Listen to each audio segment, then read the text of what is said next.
Sebenarnya pakai bahasa Arab sih, Pak. Kenapa? Ini sebenarnya pakai bahasa Arab. Oh gitu ya? Udah kayak di Qatar aja kita bakal gitu. Al-an sanatakalam bil Arabiyah ma'al Ustad. Allahu Akbar, antum bahasa Arabia. Antum minten.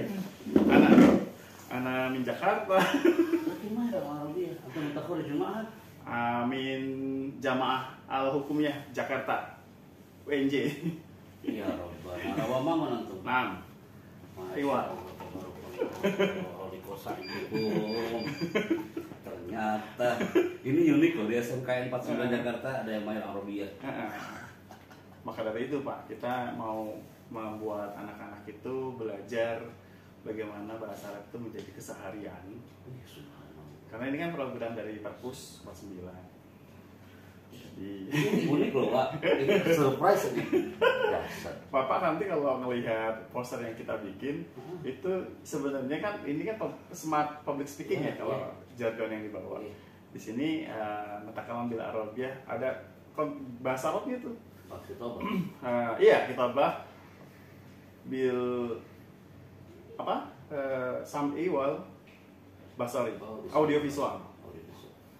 Nah,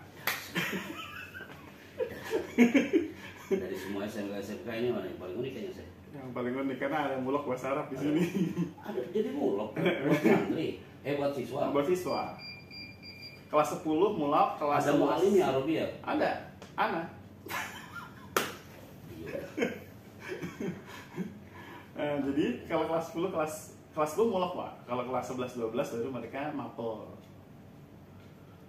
Jadi tapi kan Pak, nggak semua SMK kan Pak? Tidak semua SMK ada 12 SMK negeri. Maksudnya yang ada Arabianya gitu? Di MGMP Bahasa Arab DKI itu ada 42 sekolah. Jadi memang disupport sama kementerian untuk tetap ada bahasa asing, bahasa Arab. Itu surprise. Makanya begitu saya searching tentang Pak Happy, wah ini Ustadz juga. Nggak ada bukan Ustadz Happy. Wah, Ustadz. Searching dengan memakai social blade, saya bilang, 3.600 sementara saya baru 4.000. Apanya Pak? Video yang ke-upload yang dari YouTube. Oh. Berangkat dari situ saya pengen Pak Happy itu kalau apa namanya yang itu loh Pak, literasi untuk anak muda tentang para siswa, tentang public speaking. Kan berani ngobrol di depan umum kayak konteksnya. Ini kan juga kajian literasi. Betul. Ya, kebetulan kan saya juga ke Perpus 49. Fenomena yang sering kita lakukan di Perpus itu selain cuma baca-baca kan agak boring ya. Kita membuat mereka ada upaya untuk supaya menjadi duta literasi setiap bulannya gitu. Jadi bukan cuma dari daftar kunjung, tapi mereka bisa perform dengan membuat konten-konten di Perpus. Nah, kalau menurut Pak Happy nih, yang sering datang ke banyak sekolah atau ke kampus, literasi audiovisual itu penting apa sih Pak?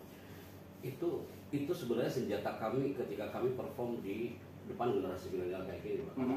Kami melihat itu generasi milenial, generasi alpha gitu ya. Itu mereka generasi audiovisual. Kalau hanya sekedar info menyampaikan materi, hanya auditori aja gitu, mendengarkan pembicara di panggung berjam-jam itu kayaknya tak cukup. Jadi audiovisual itu akan merekam gitu. Maksudnya anak-anak akan merekam secara audio, secara visual.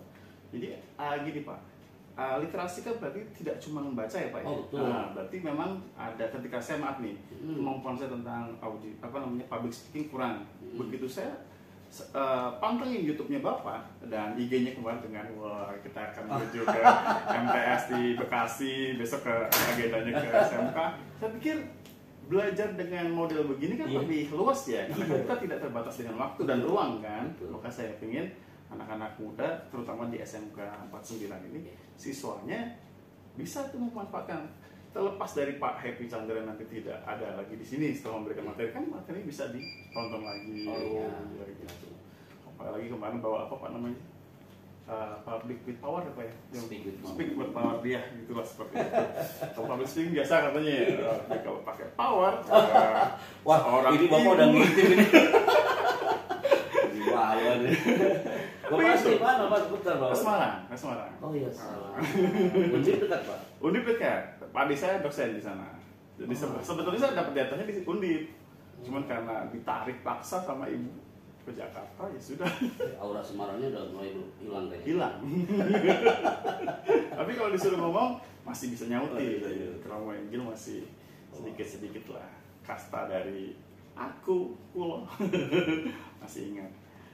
Nah, gitu Pak. Jadi penting apa ya? Banget Pak. Jadi senjata yang seperti kami katakan tadi, kami meng-highlight setiap acara. Kalau tanpa audio visual Pak, audio visual tidak dimainkan, itu feelnya kurang dapat ke anak-anak. Apalagi mereka bisa merekam gitu, secara audio, listening Pak, dan secara visual gitu. Jadi kalau hanya mengandalkan power seorang speaker, mungkin 30% ya. Jadi setiap kemanapun Pak, yang kami tanya bukan apa-apa dulu Pak, audio visualnya kami minta untuk fit gitu, sound dan sebagainya. Termasuk di zona literasi, kami sering diminta. Jadi literasi itu identik hanya dengan writing gitu, kitabah. Padahal sebenarnya kitabah itu harus disampaikanlah dengan takalum. Atau kalam. Itu yang apa? Yang harus dirubah mindsetnya. Jadi orang-orang hanya pintar nulis tapi nggak bisa menyampaikan hasil tulisannya gitu. Nah, apalagi kalau nanti sinkron bi amalil yaumiyah. Nah, bi amal yaumiyah gitu. Jadi al-kalam wal khitab. Itu dua variabel yang harus match. Jadi ini saya ketemu orang tepat hari itu.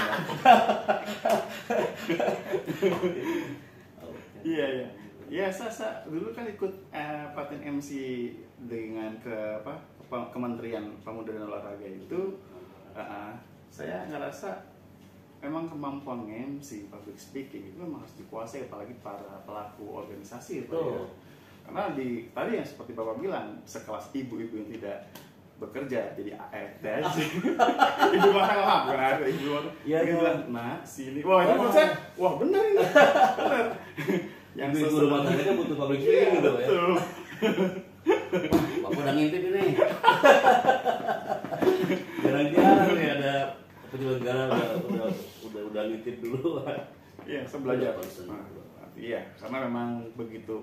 Bapak Happy Chandra karena waktu pas saya ikut di UNJ dulu, pelatihan yang di Hotel Cempaka itu juga dari kepresidenan. Oh, materinya.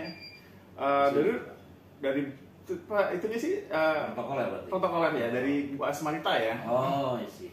Nah, berangkat dari situ saya pikir, kok ada di 49, keren ini. Saya bilang, sebagai Kaperpus ini bahan literasi, saya bilang ini harus disampaikan ke anak-anak supaya mereka belajar banyak tentang literasi, tidak hanya cuma membaca tapi juga punya daya dorong yang lebih powerful.